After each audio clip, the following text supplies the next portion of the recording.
আল্লাহ তো সবকিছু নিয়তি লিখে রেখেছেন যে অমুক লোক ভালো হবে না খারাপ হবে, সে কাউকে খুন করবে কি করবে না, বা কাউকে ধর্ষণ করবে কিনা, অথবা চুরি করবে কিনা, অথবা ভালো কাজ করবে কিনা, সে বেহেশতে যাবে নাকি দোজখে, সবকিছু আগে লেখা থাকলে আমরা কি করব? এখানে কার দোষ?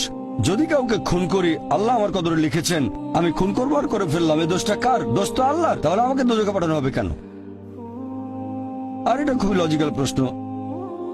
এই প্রশ্নের উত্তরে বলবো, আমাদেরকে এই কদর বা নিয়তির ধারণা আগে বুঝতে হবে যে আল্লাহ সুবহানাহু ওয়া তাআলা আগে থেকে লিখে রেখেছেন একটা মানুষ কখন জন্মাবে, তারপরে সে কোন দেশে জন্মাবে, কখন মারা যাবে, কোন দেশে মারা যাবে। আল্লাহ পবিত্র কোরআনে বলেছেন সূরা ইসরা অধ্যায় 17 আয়াত নম্বর 14 যে যখন কোন শিশু জন্ম নেয় তার কর্মগুলো আমি তার গ্রীবালগ্ন করে দিই। একজন মানুষের ব্যাপারে আল্লাহ জানেন সে কি করবে, ভালো না খারাপ, সঠিক না বেঠিক, সে বেহেশতে যাবে নাকি দোজখে যাবে।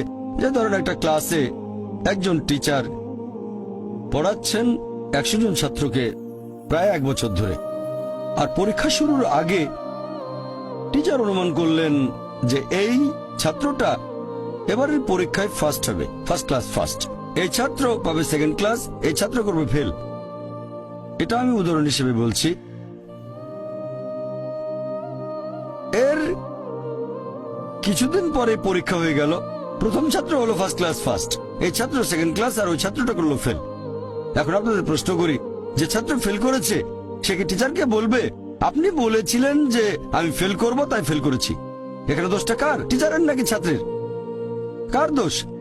ছাত্রের। টিচার অনুমান করেছেন এই ছাত্রটা বাইরে ঘুরে বেড়ায়, ঠিক মতো ক্লাসে আসে না, সিনেমা দেখতে যায়, এজন্য সে ফেল করবে।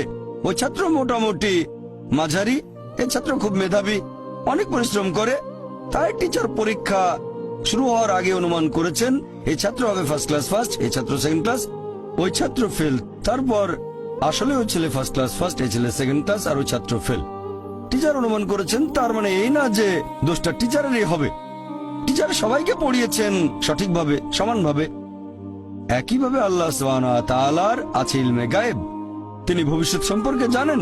কিছু জিনিস ঠিক করা আছে যে এই লোকটা জন্মাবে অমুক দেশে, জন্মাবে অমুক দিনে, আর সে মারা যাবে অমুক দেশে অমুক তারিখে, ইত্যাদি ইত্যাদি। তার পরিবেশ ধনী হবে নাকি গরিব হবে, তবে পছন্দটা এখানে আপনার। যেমন ধরেন 12 স্ট্যান্ডার্ড পাস করার পরে অপশন আপনার হয়তো ইঞ্জিনিয়ার হবেন, অথবা ডাক্তার হবেন, বা একজন আইনজীবী। এখানে পছন্দ আপনার, ঠিক করলেন আপনি হবেন ইঞ্জিনিয়ার। এখন আল্লাহ এটা আগে থেকেই জানেন যে 12 স্ট্যান্ডার্ড পাস করার পরে আপনি ইঞ্জিনিয়ার হওয়ার চেষ্টা করবেন, তাই আল্লাহ আগে লিখে রেখেছেন। ব্যাপারটা এমন না যে আল্লাহ লিখে রেখেছেন বলে আপনি বেছে নিচ্ছেন, যেহেতু আপনি এটাই বেছে নেবেন তাই আল্লাহ আগে লিখে রেখেছেন। এখানে পছন্দ আপনার, তবে আল্লাহ আপনার পছন্দ জানেন। যেমন ধরেন একটা রাস্তার মোড়ে আসলেন, সামনে 5টা রাস্তা, রোড নাম্বার 1, 2, 3, 4, 5। এখানে পছন্দ আপনার, বেছে নিতে পারেন রোড নাম্বার 1, 2, 3, 4, 5। আপনি গেলেন রোড 2-এ, এটা আগে থেকেই লেখা আছে আপনার নিয়তিতে যে আপনি যাবেন 2 নম্বর রোডে। ব্যাপারটা এমন না যে আল্লাহ লিখেছেন বলে আপনি করছেন, যেহেতু আপনি এটাই বেছে নেবেন তাই আল্লাহ আগে লিখে রেখেছেন। তাহলে পছন্দ আপনার। আপনি চাইলে টাকা উপার্জন করতে পারেন ভালো কাজের মাধ্যমে, হালাল উপায়ে, অথবা পারেন চুরি করে হারাম উপায়ে, পছন্দ আপনার। ধরেন চুরি করলেন, এটা আপনার সিদ্ধান্ত, তবে আল্লাহ আগে থেকে জানেন যে এই লোকটা সহজে টাকা পেতে চায় তাই চুরি করবে, তাই আল্লাহ আগে লিখে রেখেছেন যে এই লোকটা 25 বছর বয়সে চুরি করবে। এখানে দোষটা কার? দোষ আসলে আপনার, তবে আল্লাহর আছে ইলমে গায়েব, তাই তিনি আগেই লিখে রেখেছেন।